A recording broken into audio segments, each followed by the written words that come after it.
Hi students, so today I will be demonstrating on bisecting angle periapical technique. So before we start any technique, make sure you turn on the warning light. So this is the switch for the warning light so that outsiders can know that we are doing some radiographic techniques inside the radiology room. And once you turn on the warning light, you have to focus on the control panel. This is the control panel and here you can see certain icons. Okay, so the C indicates collimator, F is film, D is digital, KV is tube voltage, MA is tube current. Okay, so we have to select all these parameters before you proceed the technique. And here in this radiology room we have short cone radio X-ray tube, so it's auto set, so no need to change the collimator. And coming to the film, we are using digital here, so again no need to select the film. Alright, so make sure you select the digital.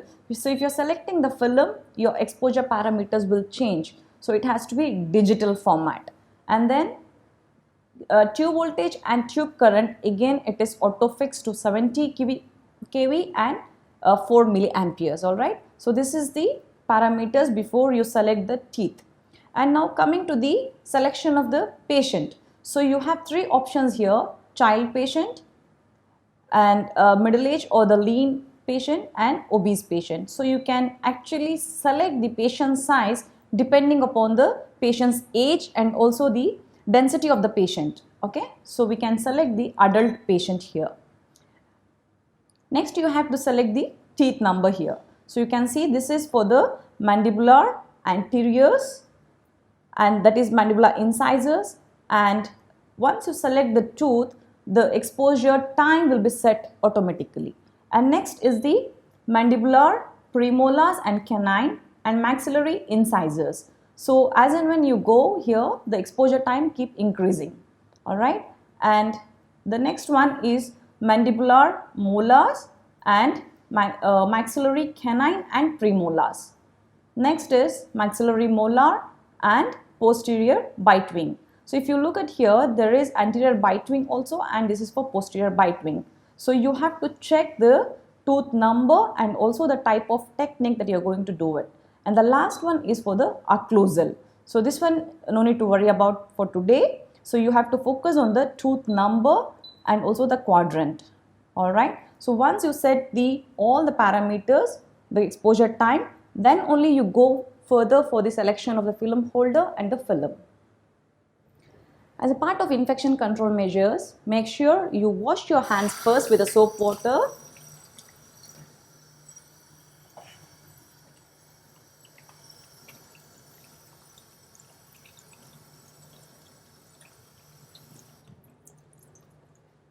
And dry your hands with a paper napkin.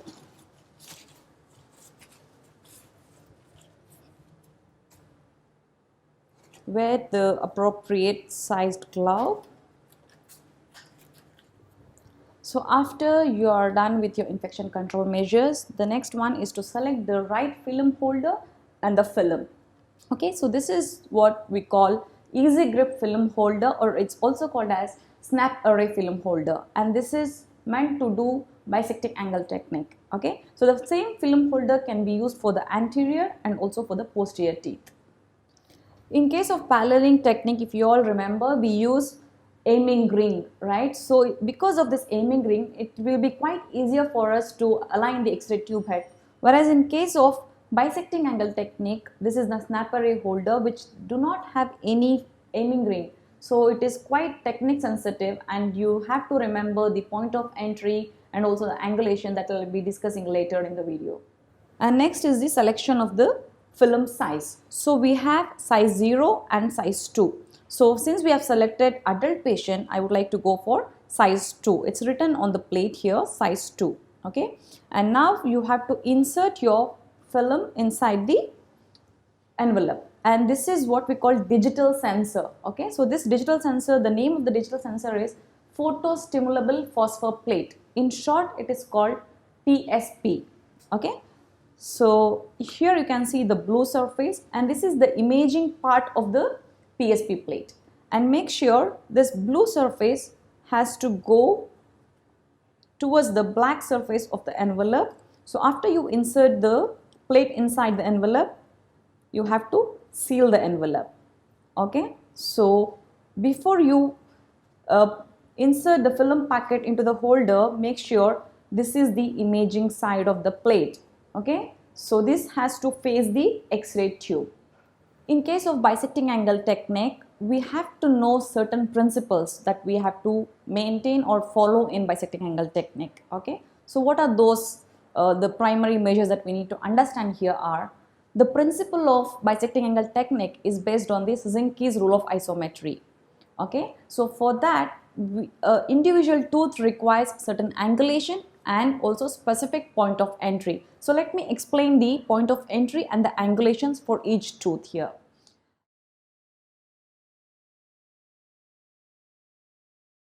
So before we know about the point of entry and the angulation, there are two lines of concentration for maxilla and for the mandible. For the maxilla, the line of concentration is between the elbow of the nose and the tragus of the ear. The line drawn horizontally at the elbow of the nose till the tragus of the line, this is the line of concentration for maxilla.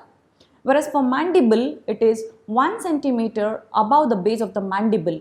Okay, so this is the line of concentration for mandible. Okay, so this horizontal line is static for both maxilla and this is for mandible. Whereas the vertical lines, that differs for each tooth for both the jaws.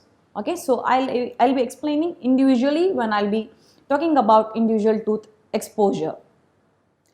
And you have to remember that whenever you take projections for maxilla, make sure the patient has to look down. Okay, so the patient head should be down like this so that the occlusal level, that should be parallel to the floor. Suppose if you are taking for mandible, then make sure patient will be looking up so that the mandibular occlusal plane will be parallel to the floor. So these two are standard for any intraoral radiographic technique. In bisecting angle technique, as I mentioned, we have certain angulations for each tooth, and where to look for those angulations. So here you can see in the X-ray tube, this is the X-ray tube as you all know. So within the X-ray tube, there are few numbers written there. Okay, so now the X-ray tube is set at 0 degree. Okay, so here you can see 10, 20, 30, 40, 50, 60, right? So the markings above this line is considered positive angulation. The numbers below this line are considered negative angulation. Okay, so if you are moving your tube head downward, so now the X-ray is coming upward to downward, and this is something called vertical angulation. And if you are directing your X-ray tube head upward like this, now the X-ray is coming downward to upward, so this is negative angulation. So these are the basic measures that we need to understand before proceeding the technique. So now let's start bisecting angle technique for anterior teeth. Okay, and in the anterior teeth, first I'll be showing you for the maxillary incisors. Alright, so here I've taken size 2 imaging plate and the dot is here, it's covered within the envelope, and make sure your dot is always facing towards the incisal edge or the occlusal surface. Alright, and this is the snap array holder like I said before, and this side we use for anterior. Alright, so now make sure you insert the imaging plate in the holder here, fix it properly so that it will not fall off when you place inside the mouth, and then always make sure you gently place the film inside the patient's oral cavity. Go in a horizontal direction and you have to place the film quite closer to the teeth. As I mentioned, Szymanski's rule of isometry says that the edge of the film must be in contact with the incisal edge or the tooth edge. Okay, and now once you have placed the film, you can close the patient's mouth here.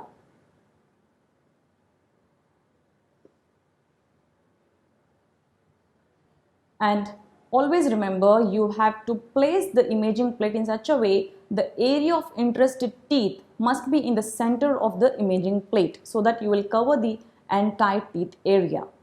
Alright, so now this is the imaging plate placement. Alright, and now next we have to adjust the X-ray tube head. So now how to adjust the X-ray tube head? as I mentioned, we have to look at the point of entry, right? So the line of concentration, what I mentioned earlier, is ala tragus line, that is the horizontal line. Now, what is the vertical line? So the vertical line for maxillary incisor is the vertical line dropped at the center of the tip of the nose. Okay, so the intersection point between the ala tragus line and at the tip of the nose. So that is the point of entry for maxillary incisors. And now what is the angulation? So angulation for maxillary incisors is positive 40. So here you can see this is the positive 40, and you have to adjust the X-ray tube head so that the center of the cone, not the anterior upper surface or the lower surface, but the center of the cone, that should be at the tip of the nose. Okay, so now you have to stand in front of the patient, and now the cone is exactly covering the imaging plate. Okay, so you have to look at this from the side and also from the front so that there is no cone cut and the imaging plate is confined within the collimator here. Okay, so after you place the imaging plate, adjust the X-ray tube head and then make sure your exposure time, it is set for maxillary incisors. So just select the tooth here and automatically the exposure time is selected. So once you adjust everything, then you have to proceed for the exposure. Now let's look at the lateral incisor projection. You have to make sure the center of the tooth, that is lateral incisor, must be in the center of the imaging plate. So now I have placed the film there, and the angulation for lateral incisor is again the same as central incisor, that is positive 40 degree vertical angulation. Alright, and then the point of entry. The point of entry for lateral incisor is 1 centimeter lateral to tip of the nose. Okay, so in between L of the nose and tip of the nose is the point of entry for lateral incisor. So the vertical line dropped 1 centimeter lateral to tip of the nose, and ala tragus line, the intersection point. So this is the point of entry for lateral incisor. So now I have adjusted the tube head in such a way the imaging plate is at the center of the cone. And once it's perfectly fine, you can proceed with the exposure. Now let's look at the canine projection. So for the canine projection, this is the upright position in the maxillary arch. So this requires more angulation in fact. And now coming to the placement of the imaging plate, make sure the canine is at the center of the imaging plate and your angulation is positive 45 degree.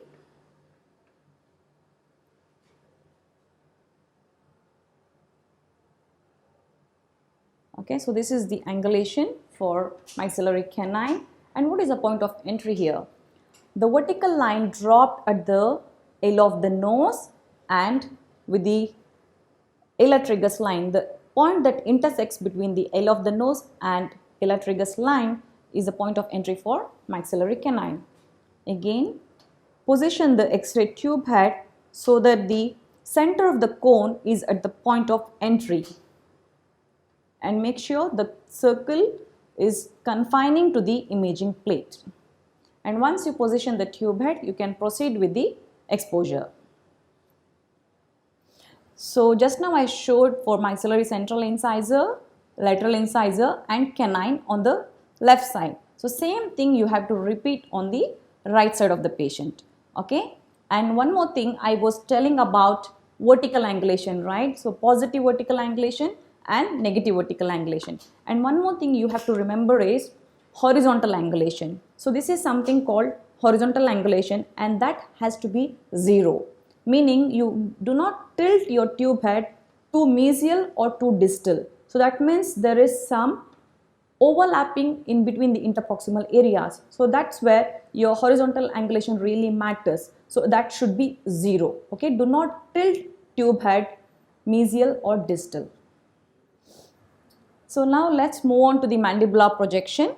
So the position of the patient. For mandibular projection, the patient should be looking upwards slightly so that mandibular occlusal plane will be parallel to the floor. Okay, so first we are looking at the mandibular incisors.